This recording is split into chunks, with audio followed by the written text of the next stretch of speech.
Jomar, tanong to ng lahat ano ba talaga ang nararamdaman mo para kay Carla? Sa akin din, isa si Carla sa pinakamahalagang tao sa akin ngayon. Wow! Welcome to my channel.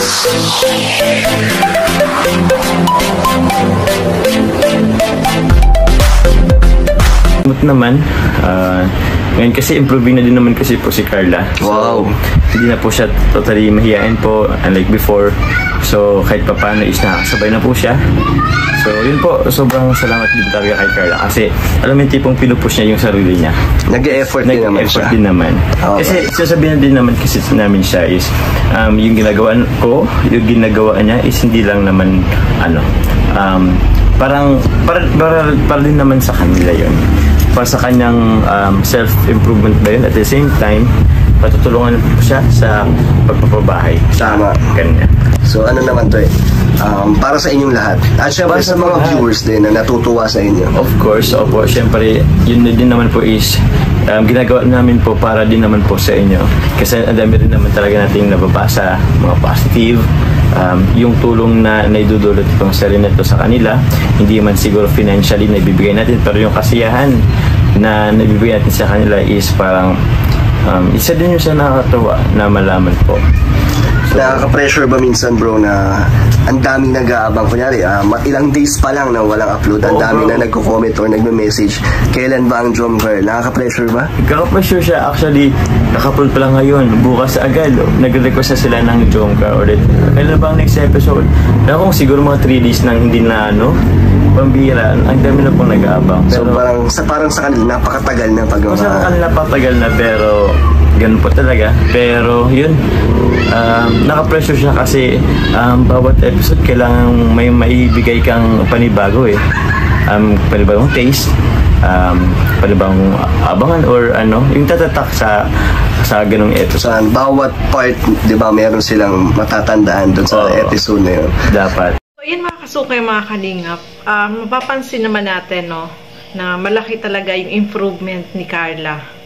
Hindi na siya kagaya nung dati, nag-improve na po siya kasi sabi nga niya is babaguhin na niya kung ano man yung dati at yung kanyang attitude is nagbago yung the way na yung pagsasalita niya, hindi na siya gaanong nahihiya, mahihiya pa rin pero hindi na masyado, mga kasukay. Kaya mapapansin niyo po yun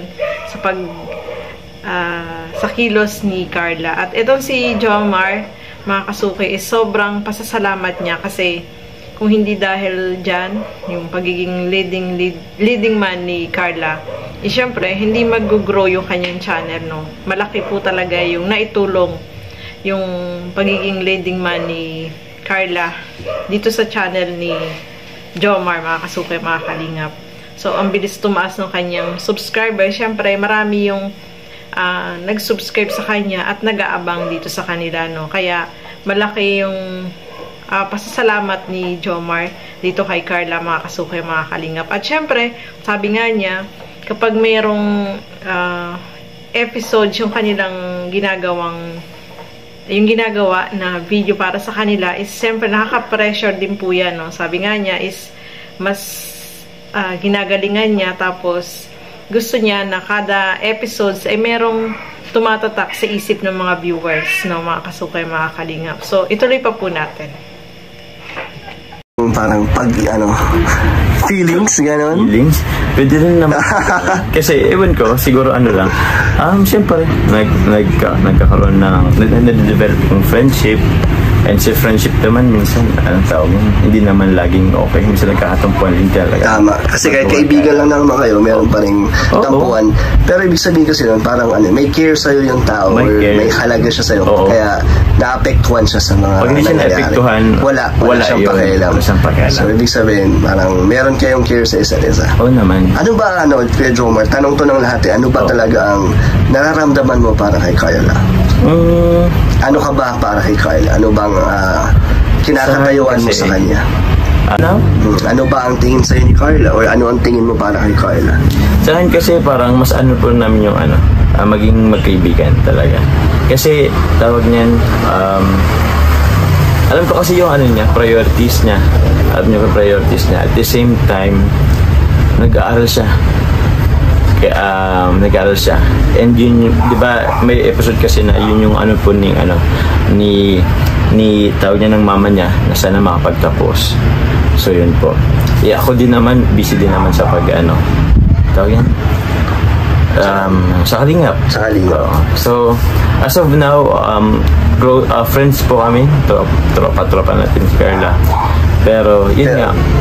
At the same time, sinusuportan mo siya. Sinusuportan. Sa ngayon din isa si Carla sa pinakamahalagang tao sa akin ngayon. Wow. Di ba sa letter sabi ni Carla, ikaw ang best thing happened sa kanya. Tapos ikaw din ang kanyang parang best friend ang turing niya sa'yo. Oo, din so, naman. komportable nga siya sa'yo. May mga problema bang na-open up sa'yo si Carla? Meron din. Personal niyang buhay? Meron din. Meron din po actually. Nasi-share niya yan sa'yo.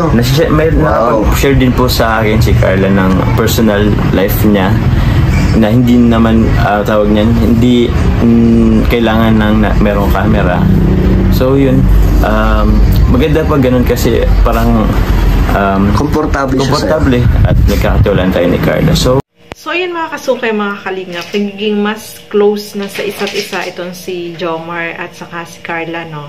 So maganda yan para nakikilala mas lalo ni Jomar itong si Carla at ganoon din naman si Carla para kay Jomar, no? Kasi doon naman nag-start yun sa friendship, no? Iba kasi yung priority ni Carla, yung kanyang pag-aaral, mga kasukay, mga kalingap. Kaya, yung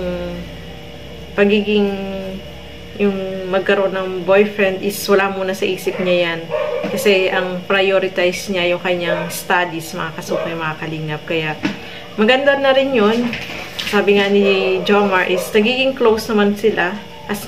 As of now, yung friendship nila is lalong nagiging mas nagkakaroon ng foundation, no, para maging mag-close silang dalawa. So maganda po 'yun para at least nakikilala muna nila yung bawat isa kasi doon naman nagsisimula 'yan, no, sa friendship, no, para mas lalong tumatag yung kanilang pagkakakilanlan bawat isa, no.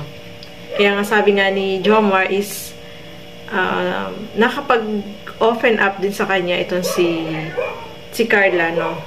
Pero maganda po yun, mga kasukay, mga kalingap, dahil nagiging yung loob ni Carla is nagiging close kay Jomar as friend, no. Friend lang po, mga kasukay, mga kalingap. So, wag muna tayong umasa na magiging sila dahil ang prioritize ni Carla is pag-aaral niya muna, mga kasukay, mga kalingap. Ano nga ba yung nararamdaman ni Jomar dito kay Carla? Parehas din po sila, mga kasukay, mga kalingap. Friends of, mas, sabi nga ni Jomar is, friends sila, no, mas kinikilala nila bawat isa.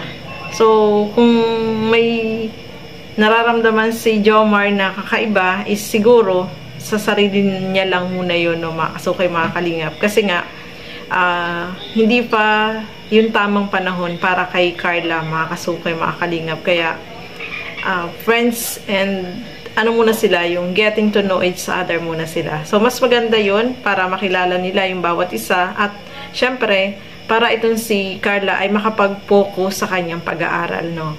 Kasi, ano pa naman yan, no? Si Carla ay gusto niya talaga yung makapagtapos at matupad niya yung pangarap niya. Sa ano niya siguro yung hindi muna yung makipag-boyfriend, wala pa sa isip niya po yan, mga kasukay, mga kalingap, no?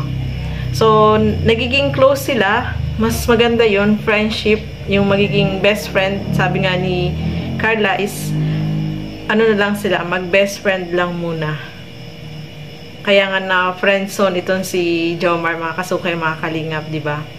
So, mas okay po yun para continuous naman yung pagkakaibigan nila at nagiging mas close pa sila sa isa't isa.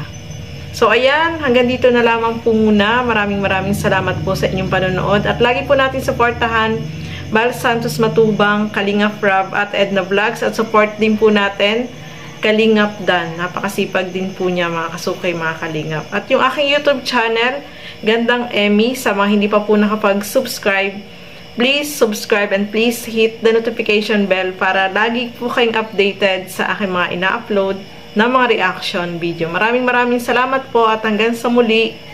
Bye-bye!